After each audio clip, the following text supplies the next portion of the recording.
Դոնալդ Թրամփը հերքել է լուրերը, թե Իրանը եւ Միացյալ Նահանգները դադարեցրել են բանակցությունները։ Մեր շփումները շարունակվում են անդադար, ուր են դրանք տանելու չեմ կարող ասել, բայց ժամանակն է, որ Թեհրանը գործարք կնքի գրել է ԱՄՆ նախագահը Truth Social-ի էջում։ Զուգահեռ կողմերը կրկին հայտնել են փոխադարձ հարվածների մասին։ ԱՄՆ կենտրոնական հրամանատարությունը մեղադրել է Իսլամական Հանրապետության ուժերին Քուվեյթի եւ Բահրեյնի ուղղությամբ հրթիռներ արձակելու համար։ Կառույցից նշել են, որ դրանք չեզոքացվել են, սակայն Քուվեյթի միջազգային օդանավակայանը դադարեցրել է աշխատանքը հաշվի առնելով շինությանը հասցված վնասները, նաև հաղորդվում է տուժածների մասին։ ԱՄՆ կենտրոնական հրամանատարությունից հավելել են, որ ամերիկյան զինուժը ինքնապաշտպանական գործողություններ է իրականացրել եւ հարվածել Ղեշմ կղզում Իրանի ցամաքային հսկողության օբյեկտի։ Իրանի Իսլամական հեղափոխության պահապանների կորպուսն էլ հայտարարել է, որ ինքնապաշտպանվել է եւ արձագանքել ԱՄՆ-ի գործողություններին եւ թիրախավորել ամերիկյան բազաները։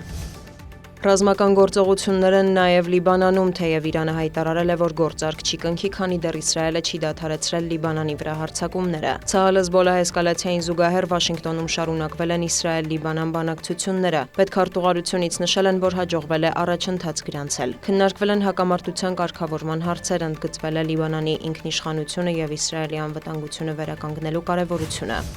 Հունիսի 3-ի գիշերը ուկրաինական ԱԹՍ-ները հարվածել են Սանկտ Պետերբուրգի Կիրովսկի եւ Կրասնոսելսկի շրջանների, ինչպես նաեւ Կրոնշտադտ նավահանգստային քաղաքի ենթակառուցվածքներին, նավթային տերմինալ է վնասվել։ Հաղորդվում է ավերածությունների եւ տուժածների մասին։ Պուլկովո օդանավակայանի աշխատանքը սահմանափակվել է, հարվածները տեղի են ունեցել Սանկտ Պետերբուրգում այսօր մեկնարկող միջազգային տնտեսական ֆորումի ֆոնին, որին պետք է մասնակցի նաեւ Ռուսաստանի նախագահ Վլադիմիր Պուտինը։ Ռուսաստանի ՊՆ-ն հայտնել է, որ գիշերն ընդհանուր առմամբ խոցել են 350-ից ավելի ԱԹՍ, այդ թվում Մոսկվայի շրջանում։ Հայտնի է, որ Սմոլենսկի մարզում զոհվել է արտակարգ իրավիճակների ծառայության 2 աշխատակից։ Նաև տեղեկություններ կան, որ ուկրաինական հարվածների հետևանքով Ղրիմում, Լուգանսկում, Բելգորոդի, Կուրսկի մարզերում բենզինի հետ կապված խնդիրներ են առաջացել, վառելիքը վաճառվում է խիստ սահմանափակ քանակությամբ։ Ռուսական ուժերն էլ հարվածել են Ուկրաինային, Սումիի մարզում 1 մարդ զոհվել է, շուրջ 20-ը վիրավորվել։